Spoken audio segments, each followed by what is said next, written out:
Assalamualaikum warahmatullahi wabarakatuh. Perkenalkan, nama saya Astianita Ahmad dengan NIM 082011333022. Di sini saya merupakan mahasiswa dari program studi Fisika Universitas Airlangga yang saat ini sedang menempuh semester ke-7. Baik, jadi pada video kali ini saya akan membahas sebuah tema yang merupakan tugas dari Kuis Manajemen Industri kelas B1 yang dibimbing oleh Bapak Dr. Insinyur Sugianto Sulistiono. Baik, jadi pada tema hari ini, saya ingin berbicara tentang sesuatu yang relevan untuk kita semuanya. Jadi, bagaimana cara kita mendapatkan uang dengan mudah? Seperti itu.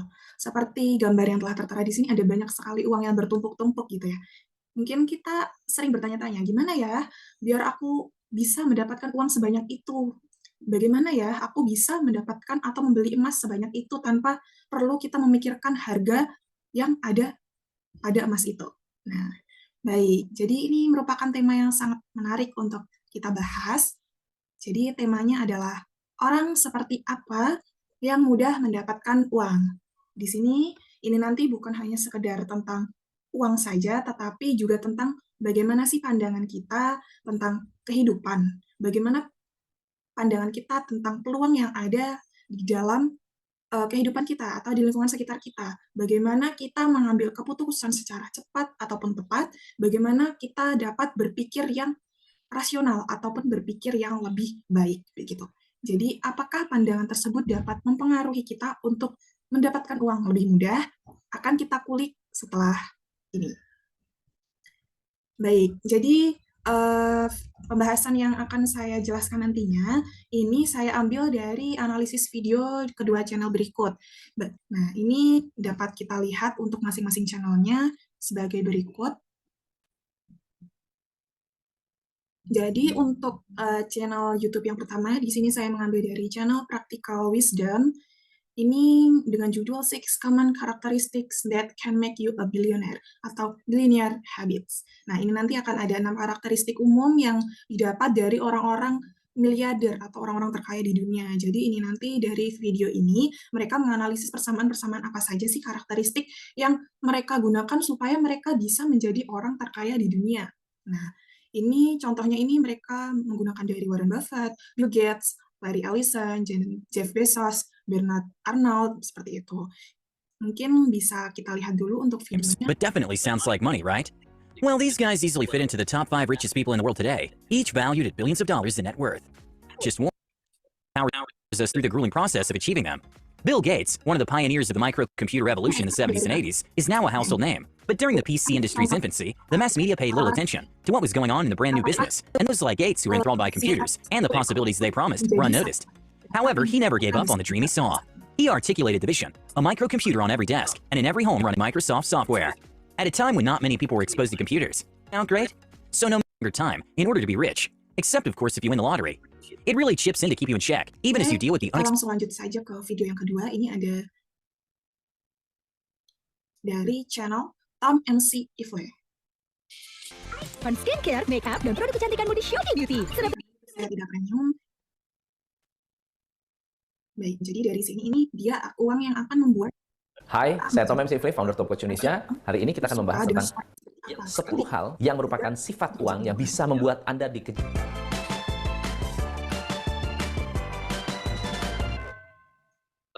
Teman-teman, kalau Anda tahu bahwa di luar sana banyak sekali orang yang menjadikan uang sebagai goal. Padahal mengejarnya. Ambil contoh ya, Anda ambil kertas kosong. Video ini tuh sangat menarik ya teman-teman untuk kita kulik karena ini tuh sangat relate di kehidupan kita dan juga lebih mudah kita pahami dan kita terapkan di kehidupan sehari-hari.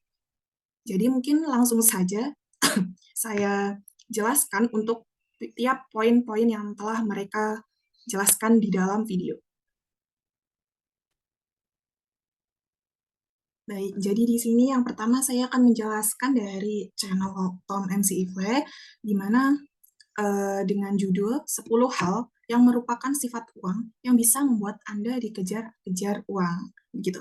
Baik, jadi yang pertama, uang suka orang yang spesifik.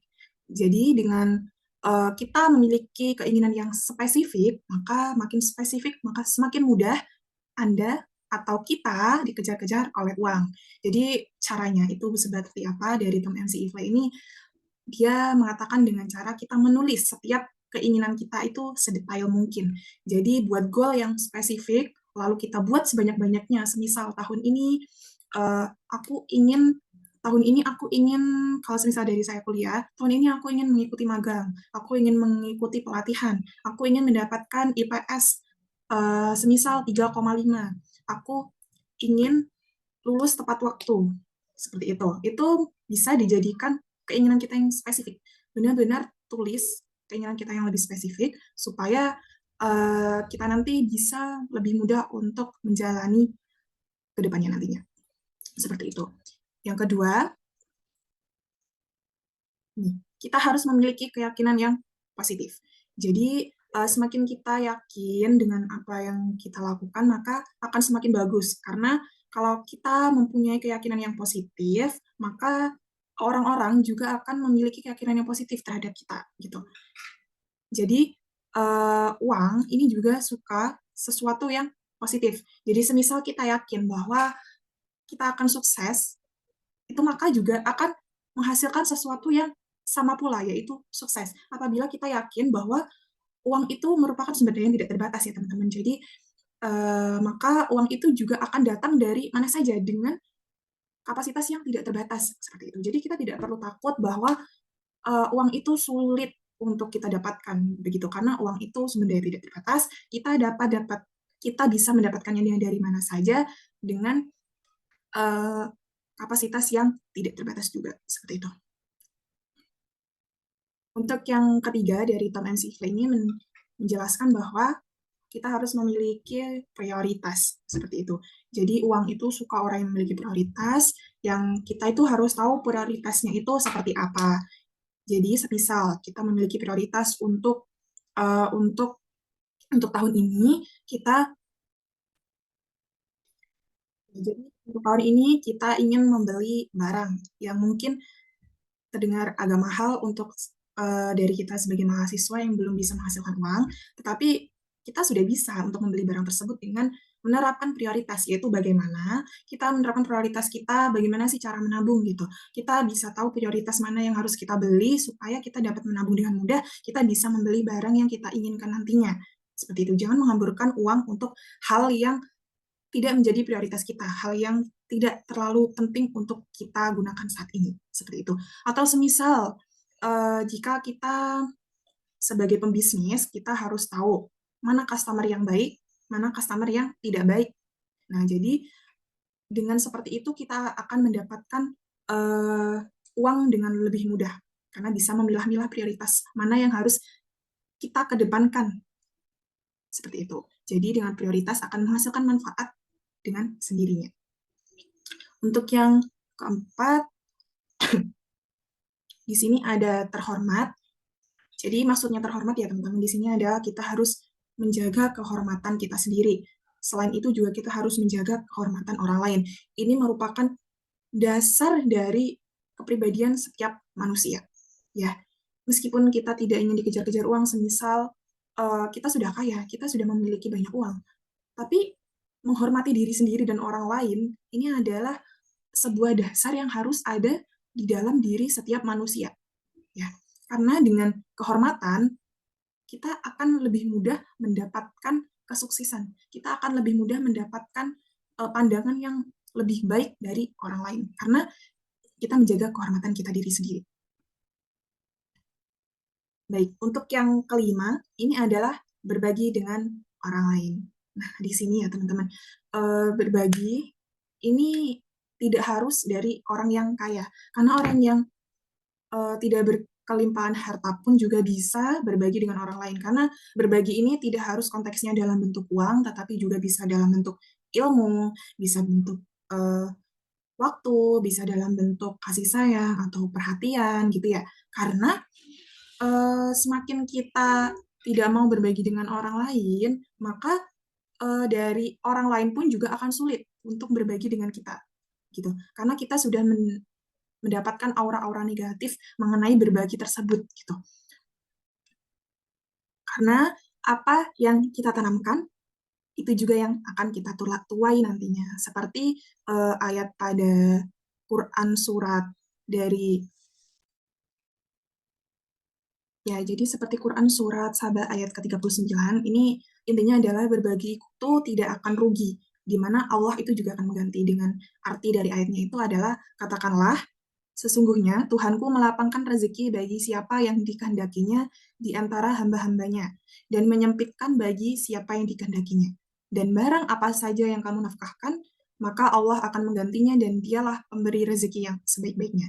Jadi sebanyak apapun kita berbagi, itu kita tidak akan rugi teman-teman, meskipun kita tidak bergelimang harta, tetapi percaya saja semua itu akan kita dapatkan gantinya dari mana saja, datang dari mana saja, seperti itu.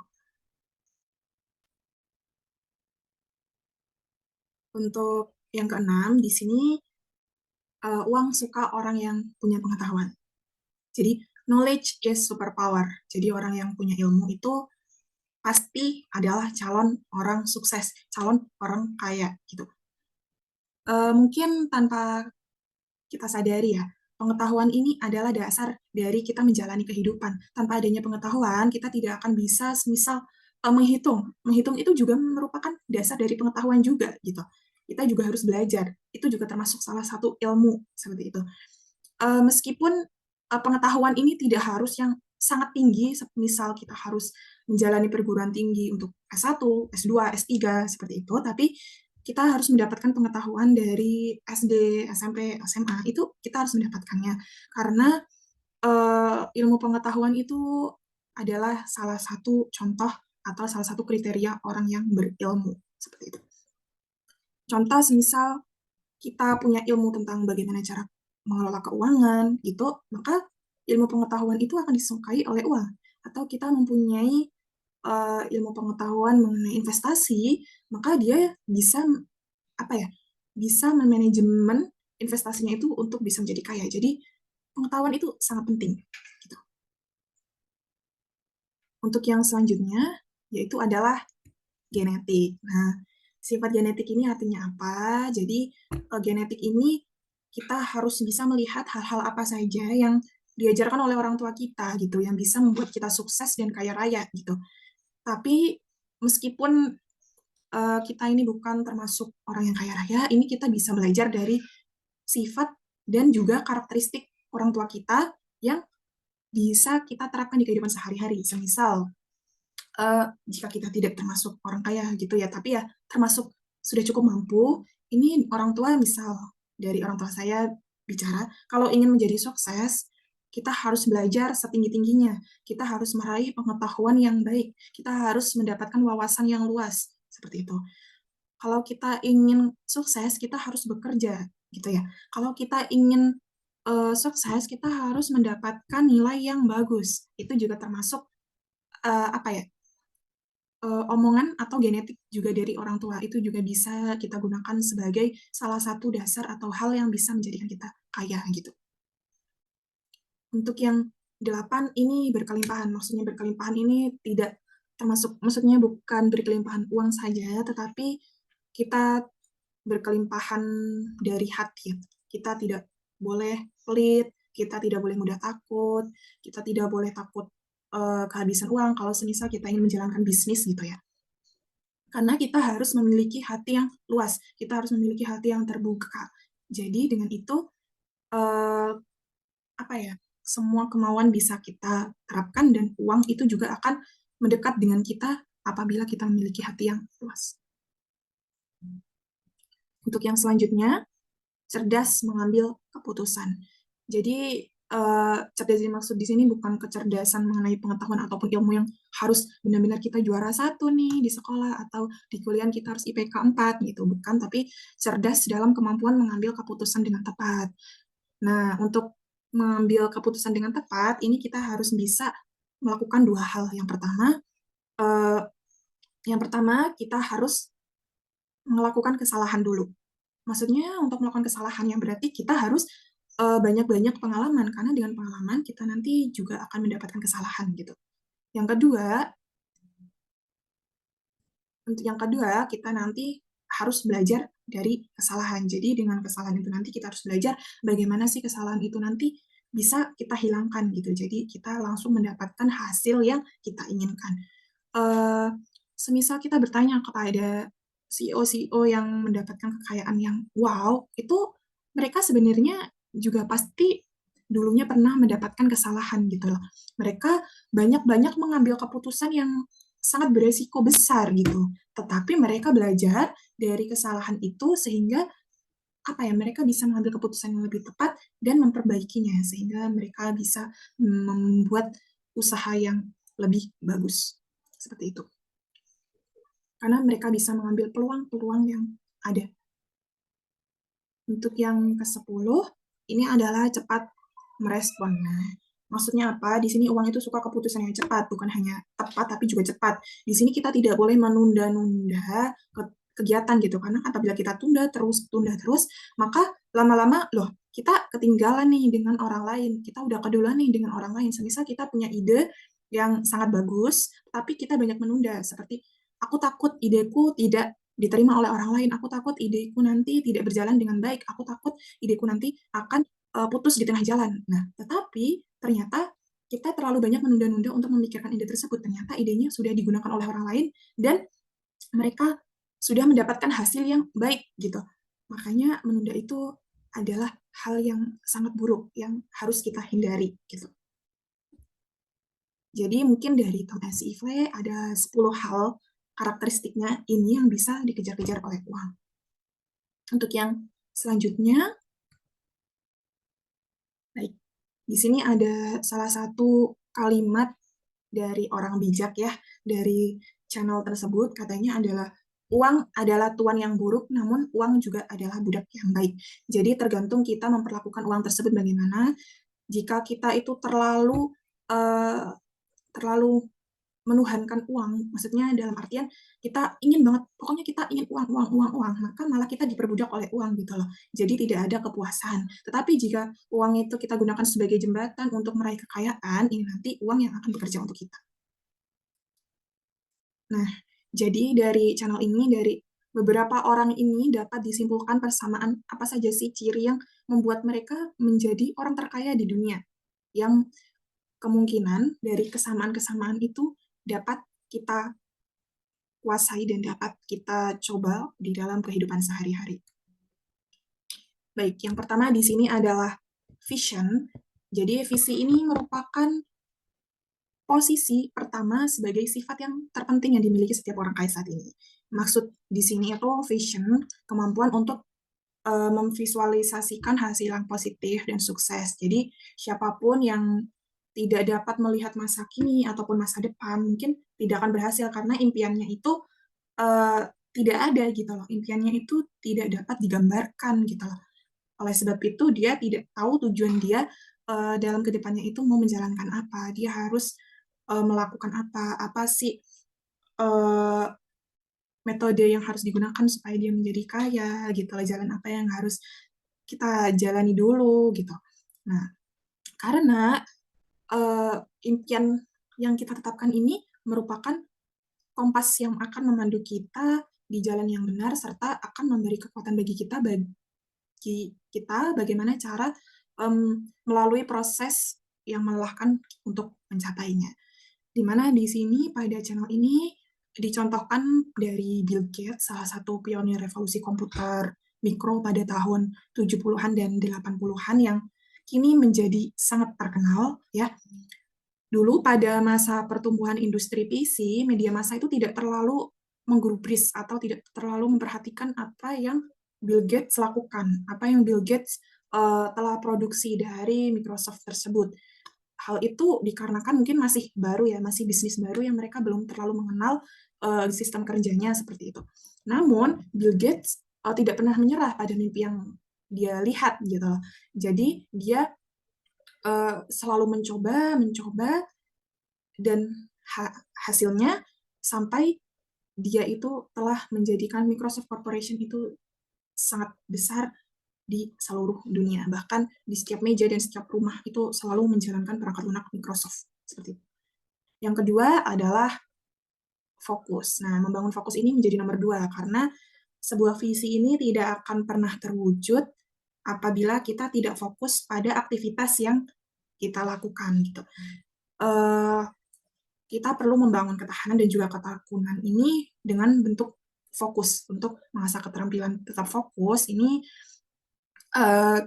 kita harus fokus pada set kita, fokus pada tujuan kita itu apa gitu. Jangan ada sampai gangguan-gangguan yang ada datang untuk menyingkirkan visi yang telah kita impikan selama ini. Jadi yang menghalangi tujuan kita itu akan kita singkirkan. Kita harus tetap fokus pada tujuan yang jelas yang telah kita impikan sebelumnya.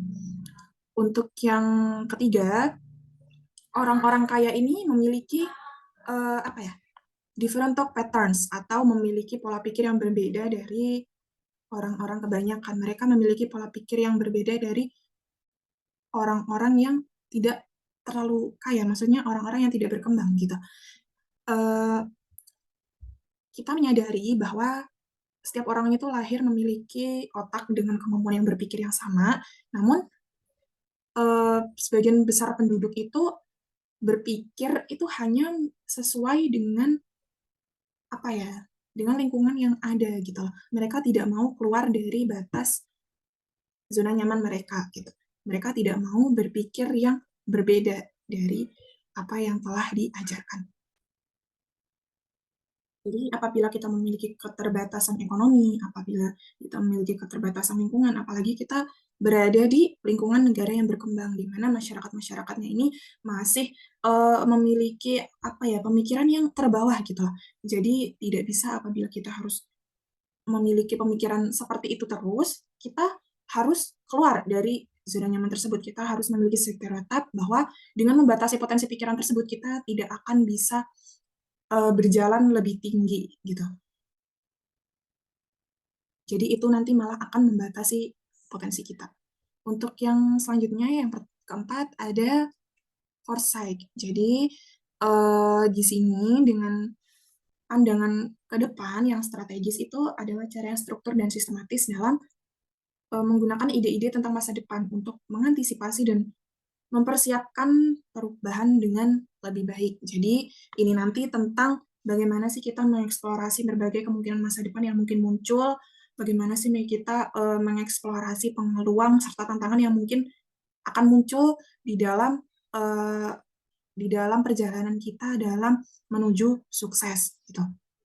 Untuk yang nomor 5 di sini, they will a trust and reliable tim. Jadi mereka membangun tim yang terpercaya dan dapat diandalkan. Ini mungkin bisa kita terapkan di kehidupan sehari-hari bahwa orang terkaya pun mereka itu juga tidak bisa mendapatkannya secara mandiri. Mereka juga mendapatkannya itu dengan bantuan beberapa orang gitu, dari orang-orang di sekitarnya gitu loh. Baik mungkin dari guru, pelatih, mentor, tetangga, ataupun keluarganya gitu lah. Jadi mereka pun juga mendapatkan bantuan di setiap tahap kehidupannya. Cara bantuan datang pun juga mungkin berbeda-beda, namun selalu ada bantuan yang akan mengembangkan skill kita dalam menjadikan kita lebih sukses nantinya gitu. Jadi semisal kita ingin menjadi sukses, mungkin bisa kita mengambil banyak-banyak relasi ya. Karena dengan adanya relasi, kita nanti semisal ingin mendapatkan lapangan pekerjaan yang lebih baik atau mendapatkan lapangan pekerjaan yang mudah, itu kita bisa mendapatkannya dengan cepat gitu loh. Karena relasi itu sangat penting dan juga sangat membantu kita untuk bisa menjadi sukses. Kalau semisal kita mendapatkan bisnis atau kalau semisal kita membangun sebuah bisnis, itu nanti dengan relasi mereka bisa kita ajak menjadi investor kita gitu loh. Jadi relasi itu juga termasuk sangat penting. Untuk yang keenam, ini salah satu yang paling membuat mereka bisa menjadi kaya adalah pola pikir yang berkembang gitu. Kebanyakan orang berpikir bahwa pendidikan itu dimulai dan diakhiri dengan pendidikan non formal saja. Jadi pendidikan itu kebanyakan orang berpikir hanya melalui dari SD, SMP, SMA, kuliah, ya perguruan tinggi S1, S2, S3 gitu loh, tanpa adanya tambahan pendidikan dari yang lain gitu. Padahal Ya, meskipun itu tidak sepenuhnya salah, tapi juga tidak sepenuhnya benar. Jadi, pendidikan formal di sini itu hanyalah bagian dari pengetahuan yang kita butuhkan. Dan faktanya, kita telah melihat bahwa banyak orang di dunia yang menjadi kaya tanpa harus mengenyam pendidikan formal yang sangat tinggi gitu loh. Jadi, menjadi kaya itu tidak secara langsung terkait dengan gelar sekolah kita, dan disinilah peran growth mindset. Nah, orang-orang yang memiliki growth mindset ini percaya bahwa kemampuan paling dasar mereka yang bisa mencapai hal tersebut. Jadi orang-orang kaya ini tahu nilai dari pengalaman, dan inilah mengapa mereka bisa sukses. Mereka itu melakukan upaya yang besar, yang beresiko besar, tapi bagi beberapa orang itu terlihat upaya yang hasilnya itu kecil gitu loh. Mereka belajar dari segala hal di sekitar dan mendapatkan wawasan serta pelajaran yang bertentangan dengan kepercayaan yang populer di masyarakat yang tidak perlu mereka gunakan gitu. Jadi lebih baik kita itu perbanyak belajar membaca dari apa ya tujuan kita sukses nantinya. Jadi kita harus perbanyak pengetahuan dari itu, maka sukses pun akan menanti kita. Baik, dari beberapa ciri umum dan juga analisis kedua video tadi, dapat kita simpulkan bahwa orang yang mudah mendapatkan uang itu ada 6 sifat ya di sini saya menyimpulkannya. Yang pertama di sini ada berpikir positif. Ya, jadi berpikir positif ini nanti kita harus berpikir bahwa kesuksesan itu dapat datang dari mana saja, bahwa kita itu nanti apabila kita berjuang, itu pasti hasilnya itu akan positif dan kita akan meraih kesuksesan. Jadi perbanyak berpikiran positif, buang itu pikiran negatif karena itu malah akan menghalangi kita dalam mencapai sesuatu. Yang kedua ada tujuan yang jelas atau visi yang jelas. Karena dengan adanya tujuan yang jelas, kita tidak akan mudah goyah dalam mencapai sebuah gangguan gitu. Karena apabila kita akan menuju sukses, pasti akan banyak ada gangguan yang menerpa kita. Jadi tujuan yang jelas ini nanti yang akan menjadi salah satu fondasi yang akan membawa kita ke dalam jalan sukses. Yang ketiga, di sini kita itu harusnya kerja cerdas, bukan kerja keras. Kerja keras itu hanya akan menghasilkan uang, tetapi tidak menjadikan kita kaya. Tetapi kerja cerdas, ini maksudnya cerdas mengambil keputusan, cerdas dalam mengambil keputusan yang tepat dan juga cepat, gitu. Cerdas dalam mengambil peluang, cerdas dalam menghadapi tantangan, itu yang dimaksud dengan kerja cerdas. Yang keempat, di sini kita harus berani mengambil resiko. Karena dengan kita perbanyak pengalaman, kita perbanyak resiko yang kita ambil, maka kita akan mendapatkan kesalahan dan kita bisa belajar dari kesalahan tersebut. Kita bisa belajar dari kesalahan tersebut dan kita perbaikinya menjadi sebuah peluang yang dapat menjadikan kita lebih mudah mendapatkan uang. Yang keempat, di sini kita harus memiliki pola pikir yang berkembang, kita harus memiliki pola pikir yang berbeda dari orang lain. Kita tidak boleh berpikir yang itu-itu saja, kita harus keluar dari zona nyaman, keluar dari pola pikir kotak kita harus memiliki stereotip itu.